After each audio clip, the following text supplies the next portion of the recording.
আলহামদুলিল্লাহ বিদিনিল্লাহ। এখন গিলাফগুলো চেঞ্জ হওয়ার পর হাজিরা সবাই চলে গেছে অলরেডি, বেশিরভাগ হাজিরা। অল্প কিছু হাজি এখন আছেন।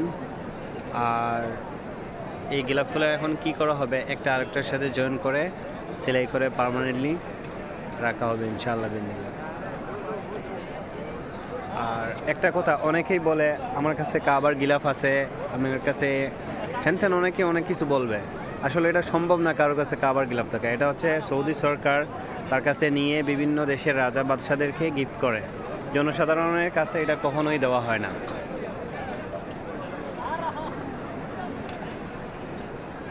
কারণ গিলাফের যে সুতা আপনারা জানেন, স্বর্ণ এবং রূপা থেকে শুরু করে অনেক দামি মেটেরিয়াল দিয়ে কাবার গিলাফ বানানো হয়, আর জনসাধারণের কাছে এগুলা দেওয়া হয় না। কাবার গিলাফের মতো বাজারে কিনতে পাওয়া যায় অনেক গিলাফ, সেটাকে কাবার গিলাফ হিসেবে অনেক মানুষ চালিয়ে দেয়।